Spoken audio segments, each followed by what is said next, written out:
Magandang hapon sa atin lahat po, no? Hapon na. Stress. So, ang title po natin ngayon sa ating content ay Perfect Ka Na. No? Perfect ka na. O sa Tagalog, perfecto ka na. Believe or not. Pero nasa inyo po yung choice. Kumbaga po, sa Bible po yung galing. Ang Diyos po nagsabi ng sa atin, perfect na tayo. Nasa inyo na lang po kung ma-accept nyo hindi. I-accept nyo po bang perfect na kayo? O hindi, sinners pa rin. Nasa inyo po yung choice. Yan. So, babasahin natin sa Bible. No? So, ito po yun. Hebrews 10:14. Sabi dito, Hebrews 10:14. Or by one offering. Sino po yung one offering na tinutukoy dito sa verse na to? Wala pong iba. Jesus Christ died for our sins. No? Binayaran ng Panginoon ang ating kasalanan ng dugo-buhay niya doon sa krus ng Kalbaryo. And buried. Si Jesus na buried. At nabuhay siya muli. Sa ikatlong araw, nag-rose again on the third day. Buried and rose again on the third day. Para sa ating katuwiran, righteousness, justification. No? So, yun po yun. And then sabi ng Bible, sa Hebrews 10:14, or by one offering, He hath perfected forever. O perfect ka na forever. Them that are them. Ano to? Sagit lang po na.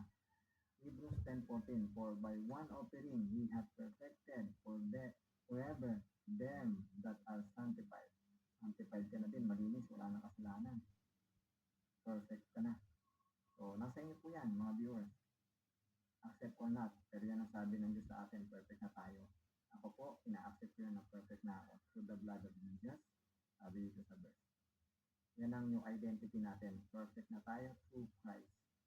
At Jesus Christ died for our sins. Binayaran ng Panginoon ng ating kasalanan kasi hindi natin kayang bayaran. No? Si Jesus Christ na walang kasalanan ay naging kasalanan para sa atin. No? Kinuha ni Jesus yung kasalanan niya. Kinuha ni Jesus yung kasalanan. Kinuha ni Jesus yung kasalanan natin. Napako doon sa cross at binigay sa atin yung righteousness niya, katuwiran niya. Kaya doon po, perfect na tayo. Believe or not, nasa inyo po yung choice. Kumbaga, sinabi ni God, perfect ka na, nasa sa'yo na lang kung i-accept mo. Kung hindi mo in-accept, so still, ang mangyari pa rin yan, you're a sinner. No? Yung identity mo pa rin ay si Adam. Imperfect. No? Doon sa Adam na yun, broken yun. Talagang lungkot yun, mahirap yun, depression natin yun. Doon kay Adam, ha? Kasi, basahin din natin yun. Patungkol yun sa identity, Romans chapter 5 verse 12. Okay? Sabi sa Romans chapter 5 verse 12.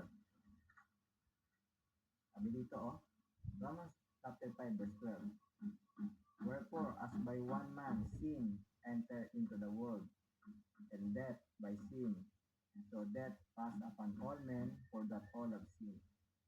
Sabi dito, dahil sa isang tao, pumasok ng kasalanan. Sino po yun? Sila Adam, Eve, isang tao dito. Sumuhay sa Diyos. Ngayon, pumasok ang kasalanan sa mundo dahil sa isang tao. No? At dumating yung kamatayan dahil sa kasalanan. No? Napasa ang kasalanan sa lahat ng tao, salin-salin sa atin. Tapos ito pa, dumating yung kamatayan dahil sa kasalanan. No? And then, and so death passed upon all men. Kung kamatayan na pasa sa lahat ng tao, kaya tayo mamamatay. Death. Yan, ang wages ng kasalanan, death, kamatayan. Kabayaran ng kasalanan, kamatayan. So yun yung parusa sa kasalanan natin, death. Wages of sin is death. And then sabi ng Bible, for that all of sin, tayo ay nagkasala. No? So ito yung identity natin kay Adam.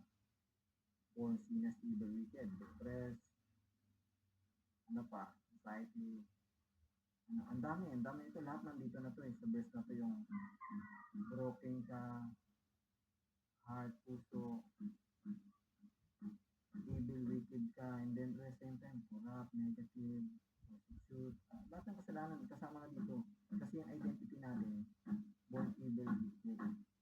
Ano sabi ng Bible?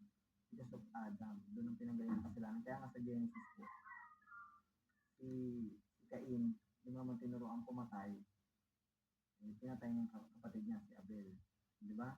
Doon pa lang, di ba, action, pumatay siya. No, action. Pero ang root ng action niya na yon, ay ang identity niya kasi born sinner wicked siya because of Adam, minana ng kasalanan. Yun ang identity niya. Kaya ngayon, makikita niyo dito sa verse, kaya malungkot, broken tayo dyan. Yun ang identity natin. Pero, hindi dyan nagtapos. Yung sinabi nga po ng salita ng Diyos kanina, perfect na tayo. So, una sa inyo po on choice, i-accept nyo hindi. No? So, sabi ni God, although sinner ka, pero sabi ni God, perfect ka na. Do you trust that? Do you believe that? Na-accept mo ba yan? No? Although, sinner ka, pero ano sabi ni God? Perfect ka na. Sino paniniwalaan mo? Salita ni God? O yung mas yung sarili mo? O gusto mo pa rin maniwala dun sa identity mo na Adam born sinner? Nasa iyo yung choice. No? Kasi, ang totoo, ito yung identity natin, born sinners tayo dahil si Adam, Eve. No? Wicked. Pero merong isang identity, si Christ. Yun, perfect naman tayo dun, uprighteous at holy, walang kasalanan. Wow. New identity. Christ, perfect, walang kasalanan. Ina-accept mo ba yun? Perfect ka na. Yan, yun po yun. Ang ano niyan, ang mensahe ng Diyos. So, hindi ka na sinner, perfect ka na. You believe that, you accept that, yan. Nasa inyo po ang choice. Then, yun po yun. Yung binasa natin verse. Perfect ka na. Nasa iyo ang choice. You believe or not. No? Saved ka na. Yun. Saved ka na to the blood of Jesus. Jesus 10:40. Yun ang kagandahan po dun sa verse na yun. Okay? So, yun po. Ang mensahe ng Diyos, no? So, yun ang napakaganda. At doon lang naman nagtatapos yun, no? So, huwag niyong kakalimutan i-like and share and subscribe ang ating channel sa YouTube. And salamat. At yun po yun. Although hindi ka qualified, pero kinalified ka to Jesus.